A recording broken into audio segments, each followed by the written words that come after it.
kasih saya haturkan kepada teman-teman di SAID ya. Jadi ini saya mengapresiasi dan banyak berterima kasih terkait dengan usaha dan niat baik dari teman-teman khususnya Pak Amri Cahyono ya yang menginisiasi terbentuknya komunitas ini ya. Kita belajar bersama dan berbagi. Jadi kalau sudah belajar bersama, Pak, katanya ilmunya harus dibagi-bagi. Jadi jangan dipegang sendiri. Kalau dipegang sendiri, berat sendiri nanti. Begitu kira-kira. Jadi terima kasih banyak. Semoga Allah Subhanahu wa Ta'ala, Tuhan kita semua itu membalaslah ya kebaikan dan amal baik teman-teman di hadiah ya. Wabil khusus nih pendirinya Pak Amri Cahyono. Aduh, ini Subang ya, Subang Jakarta, Subang Jakarta. Hati-hati Om, jaga kesehatan. Oke, Bapak Ibu, kita mulai izinkan saja saya untuk berbagi layar ya. Ini kita cepat saja bagi teman-teman yang sudah berkecimpung di HSE terkait dengan program kedaruratan mungkin sudah tidak asing ya. Kita akan lebih spesifik terkait dengan pengangkutan ya, pengangkutan B3 dan limbah B3. Di Indonesia B3 dan limbah B3 ini ya masuk kalau di angkutannya itu masuk kategori barang khusus ya. Jadi kalau Bapak Ibu mau membrowsing terkait dengan peraturan-peraturan dangerous good gitu ya. Nah, itu keywordnya adalah barang khusus. Jadi bukan B3 ya. Peraturan terbaru malah bukan B3 Pak, tapi B2. Mohon maaf ini arti yang sebenarnya ya, barang berbahaya Pak. Jadi bukan lain, tapi barang berbahaya ya. Walaupun peraturan pemerintahnya masih mengacu ke peraturan pemerintah nomor 74. Nah, judulnya B3 ya. Tetapi di yang di kementerian-kementerian terkait teknis ya, terkait dengan pengangkutan itu mereka menggunakan istilah itu B2 ya, barang berbahaya. Mengambil dari istilah dangerous goods ya, jadi barang berbahaya. Oke, Bapak Ibu, izinkan saya untuk berbagi saja. Ini ada 5 bagian yang ingin saya diskusikan, paparkan. Yang pertama darurat, di mana-mana kalau kita mau ngomongin program, yang pertama kali harus kita lakukan adalah identifikasi. Kemudian yang kedua adalah menilai resiko ya. Ketiga kira DC ya. Jadi yang ketiga itu infrastruktur penanganan kedaruratan. Yang keempat adalah fungsi penanggulangan dan yang kelima adalah kesimpulan dan saran. Bapak Ibu, daftar isi ini ya bagian 1-5 ini adalah merupakan plek ya, plek lampiran dari Permen LHK terkait dengan program kedaruratan B3 dan limbah B3 ya. Jadi kalau Bapak Ibu bergerak di tempat kerjanya ya mengelola B3 dan limbah B3 berdasarkan Permen LHK ini ya, Bapak Ibu diminta untuk menyusun program kedaruratan pengelolaan B3 dan B3. Saya pikir di setiap industri ya pasti ada B3-nya, pasti ada limbah B3-nya. Sehingga program ini harus Bapak Ibu create, harus Bapak Ibu susun ya. Kang, kalau disusun tolong disubmit ke KLHK ya melalui Direktorat Pemulihan Lahan dan program kedaruratan. Nanti di diskusi kita akan berikan ya kontak person dan seterusnya. Karena mereka punya program di tahun ini ya, seluruh provinsi sudah meng-create ya, menyusun program kedaruratan. Tahun kemarin baru 8 provinsi, tahun ini akan ditambah 8 lagi sehingga 16. Lusanya semoga sudah hatam semua sudah menyusun program kedaruratan. Oke, bagian 1 identifikasi kondisi darurat ya, B3 atau limbah B3. Nah, Bapak Ibu, kalau kita lihat secara keseharian simpul-simpul logistik barang berbahaya itu seperti ini ya, secara umum. Jadi ada penghasil, kemudian dari penghasil itu ada pengangkut ya. Secara distribusi nanti akan diantarkan ke depo-depo ya. Boleh jadi ke pelabuhan laut, boleh jadi ke pelabuhan udara. boleh jadi ke stasiun kereta barang ya. Kemudian nanti dari situ maka mereka akan melalui rute-rute atau lintasan-lintasan menggunakan moda-moda yang lain yang atau berbeda ya. Kita ngomongin di sini ada truk angkutan ya, kemudian kapal laut ya, pesawat udara, kereta angkutan barang B3. Jadi kereta Pak yang berjalan di atas rel. Kalau ferry atau roro yang ada di Selat Sunda atau di Selat mana? Di Selat Bali misalkan, itu masuk ke mana? Masuk ke kapal laut atau truk.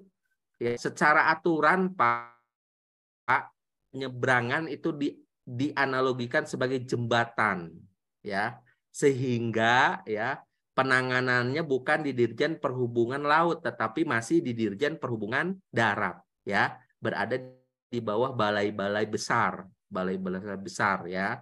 Jadi kalau dari Merak menuju Bakauni itu yang ngelola bukan perhubungan laut Pak, tetapi perhubungan darat di bawah Dirjen Perhubungan Darat ya. Nah, jadi jangan salah nih Pak, agak unik di kita ini ya.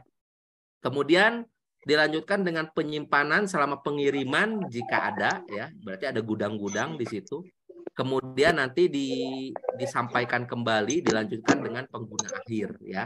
Boleh jadi pengguna akhirnya langsung end user ya, atau pedagang-pedagang ya. Boleh jadi gudang pedagang nih Pak ya. Misalkan sebut aja supermarket yang besar dan seterusnya ya. Ini ada pelabuhan, depo BBM, BG industri, kawasan industri, depo kereta, Yankes ya, kawasan pergudangan, kilang minyak, power plant, industri semen. Ini yang saya sebutkan adalah yang major-major aja Pak ya. Retail-retail yang kecil ya silakanlah diampu sendiri ya. Nah, kemudian jenis-jenis kedaruratan kita bisa identifikasi ya, yang gede-gede itu ada dua. Yang pertama adalah kebakaran, kemudian yang kedua adalah tumpahan ya. Dan ini biasanya di bidang logistik didahului oleh laka ya, oleh kecelakaan Pak ya. Jadi sedikit sekali yang kebakaran atau tumpahannya betul-betul gara-gara ya kegagalan storage atau tangki atau ada di truknya ya. Relatif lebih aman ya ketika mengemas, ketika mengangkut. Yang jadi masalah adalah ya kedaruratannya ini selalu ya, saya bilang aja selalu diinisiasi atau di-trigger oleh kecelakaan lalu lintas terlebih dahulu, Pak. Ya. Oleh karenanya nanti penanganannya untuk pencegahan kita harus menghindari kecelakaan lalu lintasnya.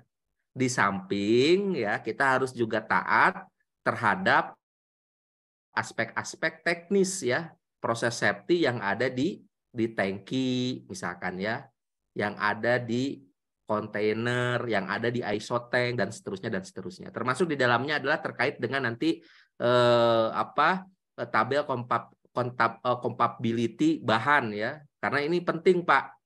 Jadi kalau ngangkut bahan kimia ya, barang berbahaya dan beracun B3 atau 5B3 Pak, tidak asal bahwa bahan ini ya, kargo yang ini ya, muatan yang ini boleh dengan muatan yang itu ya. Kita harus mengacu kepada tabel kompatibilitas bahan ya. Jadi hanya barang-barang atau bahan-bahan kimia yang secara kompatibilitas bisa digabung ya berarti bisa. Ada juga yang terbatas.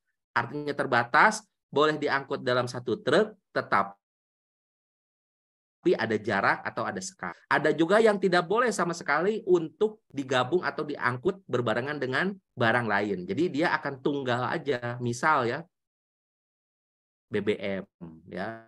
BBM itu misal Pertalite, solar ya, kemudian Pertamax ya. Nah, itu boleh satu tangki ya. Tapi tidak boleh untuk dicampur dengan yang lain misalkan ya. Dan seterusnya. Beberapa bulan yang lalu kita juga dapat viral terkait dengan paket ya yang terbakar ya di Tol Cipali. Jadi paket truknya terbakar Pak ya.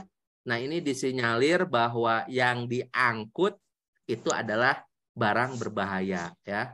Dia nggak jujur si pengirimnya ya, kemudian diangkut oleh kurir ya. Nah, ini kurirnya juga nggak cek ya. Kemudian selama timbul reaksi sehingga terbakar ya semua ya. Terkait rute logistik B3 secara umum, saya kasih contoh terkait yang ada di Pulau Jawa, Pak ya. Jadi Bapak Ibu kalau angkutan B3 atau 5B3, Pak, itu dibatasi oleh izin ya. Rutenya nggak sembarangan, Pak. Ya.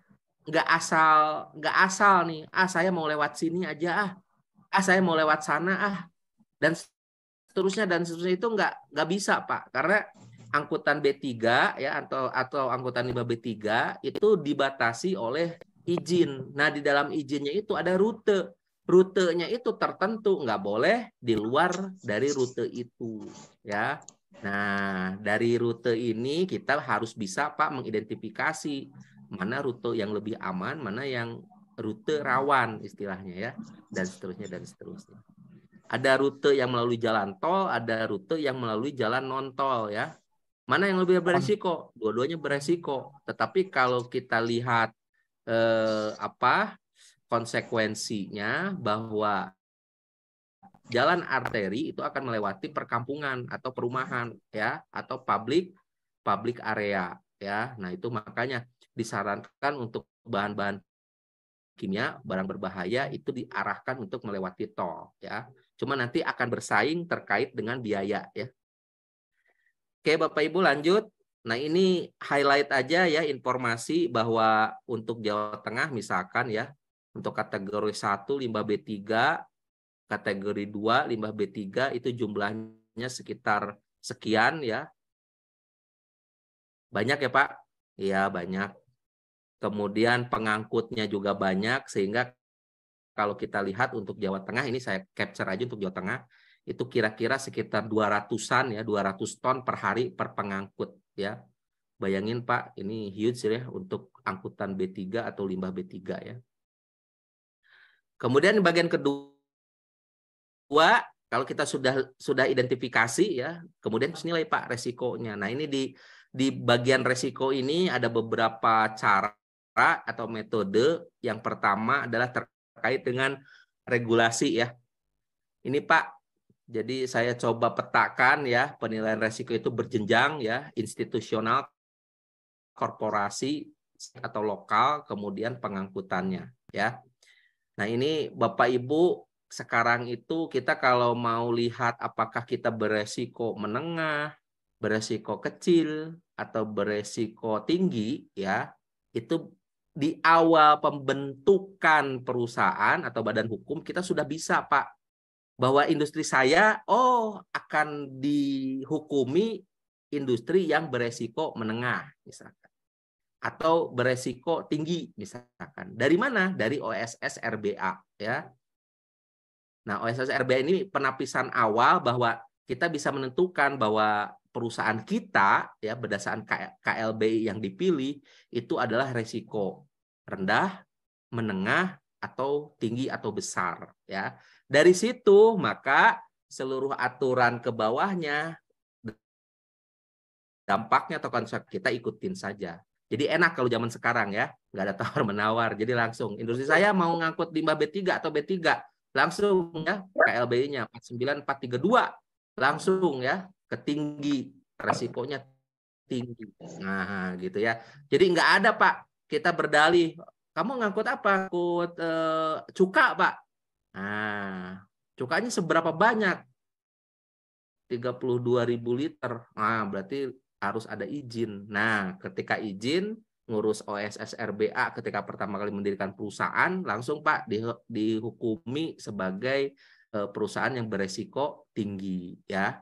Kemudian ada SMK 3, nah, di sini juga ada ya, terkait dengan penanganan kondisi darurat. Kemudian ada ISO 14001 terkait sistem manajemen lingkungan, ya. Kemudian ISO 45001 ya, terkait dengan sistem manajemen K3 ya. Khusus untuk pengangkutan, Pak, ya, ini saya tandai dengan warna merah, ada ADR ya. ADR itu terkait dengan kesepakatan ya, regulasi, ini ceritanya di Eropa ya, terkait dengan pengangkutan bahan berbahaya di Eropa sana. Tetapi sudah banyak diakui ya sebagai standar internasional yang bisa diterapkan di banyak negara. Indonesia juga mengakui ya. kemudian ada IMDG ya, RID, kemudian untuk pesawat ya. Kemudian yang tanda merah saya kasih highlight saja langsung, itu adalah peraturan Menteri Perhubungan nomor 60 tahun 2019 dan sistem manajemen keselamatan perusahaan angkutan umum yang diatur dalam peraturan Menteri Perhubungan nomor 85 tahun 2018 ya. Nah, di pengangkutan kita harus membuat HIRA DC, HIRA RC, HAZOP dan GMP ya. GMP itu Journal Management Plan. Karena agak unik Pak, spesifik ya terkait dengan pengangkutan. Risikonya lebih banyak terkait dengan eksternal isu ya. Makanya GMP itu untuk mengidentifikasi eksternal isu mana saja yang akan memengaruhi resiko selama kita mengantarkan barang berbahaya ini. Gitu Pak ceritanya. Kalau HIRA DC, HIRA RC, HAZOP kan lebih banyak ke arah internalnya. Tetapi untuk GMP Pak, karena kita melewati jalur-jalur publik ya, maka GMP ini adalah wajib ketika kita mengangkut barang berbahaya atau limbah berbahaya ya. Nanti kategorinya bisa menengah ke besar atau menengah ke tinggi ya. Yang rendah Pak untuk ngangkut B3 atau limbah B3 ya. Ini salah satu kenapa GMP itu penting Pak. Nah, ini terjebak di lumpur, ada kecelakaan ya, ada yang tersesat di hutan, di sawah, ada yang mengalami kecelakaan ya, ini di Sumatera Barat ya. Seolah mereka membuat GMP sebelumnya, kemungkinan besar hal-hal sedemikian dapat terhindarkan. Survei dulu Pak, rutenya itu aman nggak? Truk saya, armada saya bisa lewat nggak jalur ini? Kalau nggak bisa, cari jalur lain. Makanya bis itu ya, yang pojok kiri bawah, itu kebangetan ya. Sampai bisnya kepotong begitu. Harusnya secara penglihatan si driver sudah bisa melihat bahwa ini bisanya nggak akan masuk lewat sini ketika di TKP. Tetapi lebih bagusnya kalau mereka mengimplementasikan GMP-nya ya. Ini yang kanan Pak, ini lebih hadis ya. Padahal itu di kota ya, di Jakarta, di Jatinegara ya. Angkutan alat berat ya, angkutan alat berat. Nyangkut di JPU ya, jembatan penyeberangan umum. Harusnya timnya itu survei dulu. Bisa nggak nih kendaraan gua lewat? Ini enggak ya. Sampai-sampai dulu ada yang nyangkut di tol ya, di sampingnya Taman Mini, sekarang jembatannya malah nggak ada ya. Oke, lanjut Pak. Nah, GMP ya, ini beberapa langkah untuk menyusun GMP ya, ada survei. Kalau udah ada existing GMP sebagai dasar baseline ya, kemudian data faktual lainnya, kemudian disesuaikan dengan kargo atau muatan ya, kemudian existing sumber daya, kemudian dinilai ya, apakah layak nggak truk saya, harus ada ini nggak usaha untuk mengendalikan resiko ya, dan seterusnya. Baru nanti GMP akan dirilis, disusun berupa dokumen GMP ya. Sang pengemudi atau sopir ya, saya lebih senang menyebut pengemudi Pak ketimbang sopir ya. Jadi nanti pengemudi akan berpatokan pada GMP yang ada di tempatnya ya. Boleh jadi Pak, GMP-nya akan berubah-berubah ya sesuai dengan tugas mereka waktu itu ya. Jadi tidak ada Pak GMP-nya one for all for one gitu, tetapi boleh jadi nanti cabut dari satu dokumen GMP, oh ini rute yang disarankan hari ini gitu ya. Nah, ini yang sering tidak ada, yang belum disusun oleh teman-teman kita di angkutan B3 ya, atau limbah B3. Nah, ini ya beberapa hal terkait dengan GMP ya, kondisi jalan, jarak, dan seterusnya ya. Kargonya apa ya, kemudian SPBU terdekat di mana, ada sinyal nggak? Nah ini Pak ya, yang paling krusial, sinyal ada nggak? Tercover nggak? Ternyata dulu Pak, ada truk tangki BBM kita laka di Kalimantan Timur ya. Terbakar gara-gara mau madamin orang yang mau mengevakuasi. Kenapa telat datang? Tidak ada sinyal. Jadi tim evakuasinya datang dari Samarinda, dari Balikpapan ya. Truknya udah angus, asal dia telat. Ya karena nggak ada sinyal. Makanya ketika melakukan survei untuk penyusunan GMP ya, sinyal komunikasi HP yang paling bagus di sini apa? Jangan maksain pakai provider tertentu, tapi di situ nggak ada sinyal, sinyalnya nggak bagus gitu Pak ya. Cari yang paling oke gitu ya. Tanpa menyebutkan merek nih Pak Amri ya, mohon maaf. Kemudian kargonya apa sih? Ya, jumlahnya berapa, kemasannya model gimana, dan seterusnya. Kapan harus diambil dan seterusnya ya. Ini juga akan menentukan ketika kita menyusun GMP Pak ya. Kargonya misalkan asam sulfat ya, jumlahnya berapa dan seterusnya. Jenis armada ya, kondisi armada, izin legal permit, kemudian sopir yang kompeten dan pengalaman. Kenapa harus berpengalaman Pak? Supaya dia sudah familiar dengan rute ya. Makanya Pak di PM 77 ya, yang terbaru Aturan Menteri Perhubungan nomor 77 terkait dengan standar kompetensi. Ini standar kompetensi ya, pengemudi, asisten pengemudi, dan pengurus. Jadi ada 3 Pak dalam orang yang diperhatikan yang berdampak langsung kepada angkutan. 1 pengemudi, 2 asisten pengemudi, yang 3 pengurusnya ya, dispatcher kah, kepala pool atau yang nyusun jadwal harus paham Pak. Ada standar kompetensinya ya.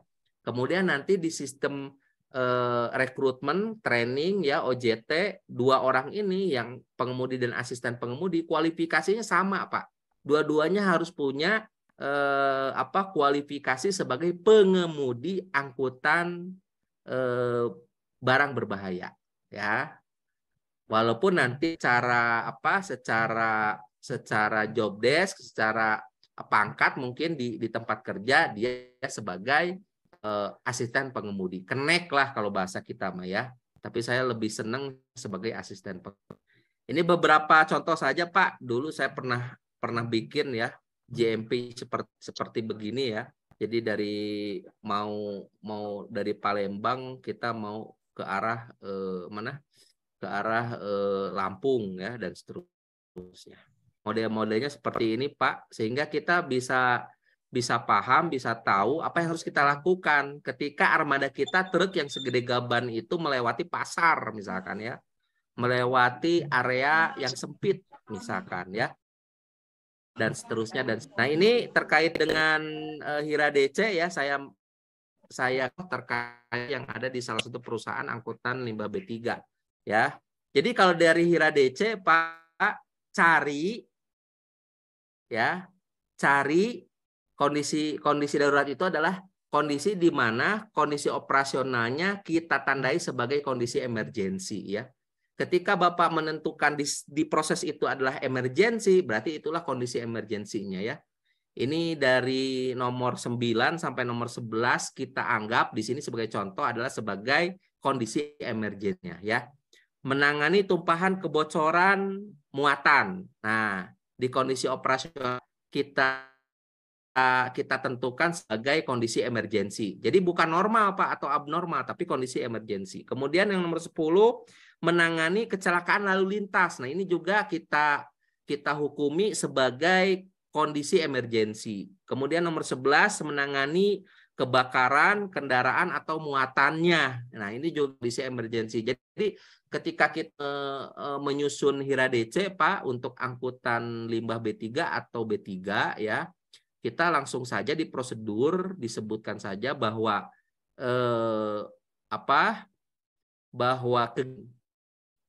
ketika kondisi operasionalnya ditentukan sebagai kondisi emergensi, itulah kondisi emergensinya ya. Jadi jangan ada 2 kali Pak ya. Jadi jangan ada redundant, udah Hira DC yang sudah ada ya kita manfaatkan untuk mengidentifikasi sekaligus ya mengidentifikasi kondisi daruratnya ya. Tinggal Bapak Ibu modifikasi di prosedur sehingga bisa mengakomodir ini ya. Nggak usah banyak-banyak Pak ya. Jadi kita bikin yang simple aja tetapi aplikatif ya. Nah, ini beberapa formulir-formulir yang biasa dipakai ya untuk terkait dengan identifikasi bahaya dan penilaian risiko ya, dan seterusnya dan seterusnya. Bagian 3 Pak, infrastruktur. Ini seperti biasa Pak, kalau orang-orang K3 ya, itu ada organisasi, ada sistem kerja, prosedur atau instruksi kerja, peralatan dan perlengkapan, pelatihan dan sertifikasi ya. Ini baik terkait dengan aset maupun terkait dengan orang ya. Jadi sertifikasinya Pak jangan melulu terkait dengan orang saja, tetapi juga terkait dengan peralatan atau perlengkapan ya. Jangan lupa Pak. Lift ya, kemarin kita lagi viral ya terkait dengan elevator ya, sertifikasinya bagaimana ya dan seterusnya. Dan terakhir Pak, jangan lupa infrastruktur yang sudah ada ya, baik yang soft maupun yang hard itu harus dilatihkan. Supaya apa Pak? Supaya tercipta kesiapsiagaan. Jadi percuma Pak, Bapak nyusun prosedur nggak pernah dilatih ya. Ketika ada kondisi benerannya, prosedurnya baru dibaca, cilaka ya. Harus dilatih. Supaya apa? Supaya tak kondisi ready, kondisi steady, kondisi siap siaga. Namanya siap siaga, Pak. Jangan buka lagi buku. Kalau buka lagi buku mah tuh ujian ya, itu namanya ujian nasional ya. Nah, ya. Kemudian organisasi personel ini ada awak kendaraan ya, ada P2K3L ya, kemudian ada TKTD baik di kantor maupun di lapangan ya. Nah, nanti Bapak kalau punya angkutan ya, jangan lupa Pak, TKTD-nya jangan hanya di kantor. Di lapangannya siapa yang ada? Sopir atau pengemudi?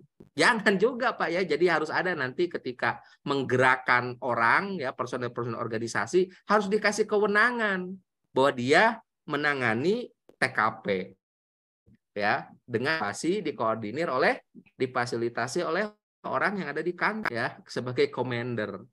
Ini kadang-kadang Pak antara yang commander dengan yang di TKP orangnya itu juga ya. Ya nggak apa-apa lah dalam tahap belajar ya. Kemudian sistem kerja atau prosedur ya. Tadi saya sudah katakan contohnya ada prosedur risk assessment dari awal harus ada itu. Kemudian ada prosedur emergency response kantor maupun di lapangan ya. Bagaimana cara merespon informasi Pak? Pertamanya ya. Sopirnya telepon, "Bapak, truk saya keguling." Nah, gitu Pak. Apa yang harus dilakukan ketika menerima informasi pertama kali? Pasti orang kantor kan, yang dicari oleh pengemudi itu pasti orang kantor ya. Baru nanti ke samping-sampingnya, boleh jadi ke kepolisian, boleh jadi ke SAR, boleh jadi ke BPBD dan seterusnya ya. Kemudian harus ada nomor-nomor darurat yang bisa dihubungi tanpa kendala. Ingat Pak, tanpa kendala ya. Bapak bisa bebankan ini ke pejabat-pejabat struktural atau fungsional yang ada di tempat kerja Bapak ya. Nomor teleponnya nggak boleh mati Om. Ya, itu ada beberapa perusahaan yang menerapkan seperti itu ya. Boleh, tapi dikasih insentif 100.000, 200.000 tiap bulan supaya nomor teleponnya on terus karena dia punya liability menerima apa? Informasi, menerima apa? Menerima berita telah terjadi kondisi darurat di lapangan dan seterusnya dan seterusnya. Peralatan ini standar saja. Alat pemadam api, racun api, spill kit, ya, kotak P3K, pita kerucut pembatas, alat komunikasi dan APD. Pak, di angkutan B3 ya ada regulasi yang dikeluarkan oleh Dirjen Perhubungan Darat terkait dengan aspek teknis ya. Aspek teknis kendaraan angkutan barang berbahaya, Pak, ya. Ada tuh listnya ya, sampai 18 itemnya. Salah 6-nya ini ya. Kemudian training ya atau sertifikasi, ada awak ya tadi SDM, kemudian ada peralatan dan perlengkapan, kemudian menggunakan atau mengimplementasikan APD yang sesuai. APD ini datangnya tetap semua dari risk assessment ya. Ini kebanyakan dari kita ya APD yang datang sekonyong-konyong ya. Kalau nggak jadi followers kita itu ya, APD-nya nggak nyambung dengan matriks APD datang tiba-tiba ya, prosedur nggak nyambung dengan risk assessment prosedur misalkan ya. Harus ya, kadang APD kita itu nggak disesuaikan ya dengan pengendalian resiko ya. Semua orang yang ada di pabrik kita itu APD-nya seragam. Ada yang masih begitu, Pak? Tolong direview lagi ya. Latihan simulasi ini penting, tadi saya bilang untuk apa objektifnya? Untuk menciptakan kondisi kesiapsiagaan ya. Jadi seluruh personel, seluruh alat, jika terjadi kejadian kondisi darurat, saya yakin bisa digunakan. Orangnya enggak grogi ya, hafal di dalam kepala apa yang harus dilakukan. Bukan hafal di luar kepala, Pak. Kalau hafal di luar kepala berarti masih nyontek. Harus hafal di dalam kepala. Bagian 4, nah ini adalah eksekusi ketika terjadi kondisi darurat. Ya. Nah ini lebih ke arah teknis, Pak. Saya pikir Bapak-Bapak dan Ibu, ini spesifikasi terkait dengan tugas dan fungsi bagian pemadam yang memadamkan, ya, kemudian evakuasi, tim evakuasi mengevakuasi, ya, ada tim keamanan, logistik, ya, dan seterusnya ya. Nah ini juga terkait dengan eskalasi, ya, tier 1, tier 2, tier 3, ya. Bapak Ibu harus sudah bisa memahami ketika menunjuk atau mengirimkan tim, ya, itu harus bisa mengkaji cepat, Pak. Jadi harus ada yang bisa mengkalkulasi, ya, mengkaji cepat kondisi di TKP. Kalau enggak, Pak, riweuh, ya. Bapak info ke sana, gimana ini? Kira-kira seberapa luas tumpahannya? Aduh, nggak tahu. Ya. Nah, itu. Jadi harus selalu dilatih, Pak, Bu, ya. Ingatkan kepada pengemudi kita, ya, jika masih selamat, mohon maaf ya, dia harus sudah bisa menginformasikan hal-hal yang krusial seperti tadi. Jadi checklistnya harus ada, Pak, dan itu dilatihkan ke pengemudi-pengemudi, ya. Dilatihkannya jangan formal, Pak, ya. Jangan formal ngikutin 1 tahun sekali, enggak, Pak. Jadi kalau Bapak punya keterbatasan ngumpulin orang, masing-masing unit itu dilatih. Boleh jadi latihannya real, boleh jadi melalui kuis, pertanyaan-pertanyaan yang dikirim lewat WA group. Apa yang Anda harus lakukan jika terjadi kebocoran? Itu si sopir, ya, si pengemudi harus langsung jawab, Pak. Ya harus begini, harus begitu, ya. Itu salah satu bentuk untuk mempersiapkan kesiapsiagaan. Jadi waktu COVID, ya, kita kan jadi lag, ya, nggak ada latihan, nggak ada simulasi.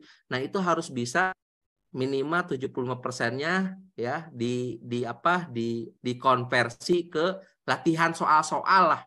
Kalau istilah mahasiswa itu harus kuis, dikasih kuis, Pak. Apa yang dilakukan jika sirine bunyi? Apa yang harus dilakukan jika ini? Mereka jawab. Nah, kesimpulan dan saran berdasarkan pengalaman dan pengamatan di lapangan, Pak.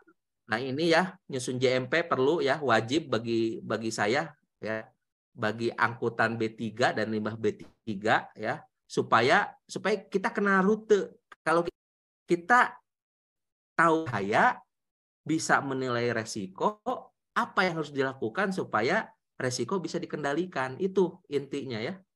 Nah, khusus untuk program penanganan kedaruratan wajib disusun, ya. Bapak-bapak, ibu-ibu, ya, di sini saya mengajak silahkan ngacu ke peraturan Permen LHK nomor P74, ya, tahun 2019. Di situ ada lampirannya, ada bagaimana cara nyusunnya, gampang, ya. Bapak Ibu yang sudah berkecimpung sudah punya SOP kedaruratan, tinggal di bridging aja. bikin suatu program, kemudian submit ke KLHK, ya. Karena apa? Boleh jadi tahun ini semester ini, semester depan atau semester 1 2023, program ini akan jadi bagian beneran untuk dinilai sebagai proper atau sebagai bagian dari pengurusan izin. Kesimpulan dan saran untuk mencegah eskalasi kedaruratan perlu adanya komunikasi koordinasi yang sinergis ya antara para pihak dan melakukan latihan atau simulasi bersama ya. Ini kadang-kadang kita dalam satu kawasan 1 atau 2 dalam 3 tahun ya dan seterusnya. Pemdanya nggak dilibatin ya. Secara Permen LHKP 74 Pak, Pemda ya itu harus dilibatkan, malah Bani ya dikasih liability untuk nyusun dan mereka koordinator. Oke, Mbak Cagayana mungkin segitu tadi informasi. Tadi saya di awal sudah di kolom chat sudah saya coba bagikan ya materi terkait dengan penanganan kondisi darurat di jalan ya terkait angkutan B3. Semoga dapat menjadi bahan bacaan saja ya. Referensi mungkin jauh ya dari sebagai referensi sebagai bahan baca. Terima kasih warahmatullahi wabarakatuh. Waalaikumsalam warahmatullahi wabarakatuh.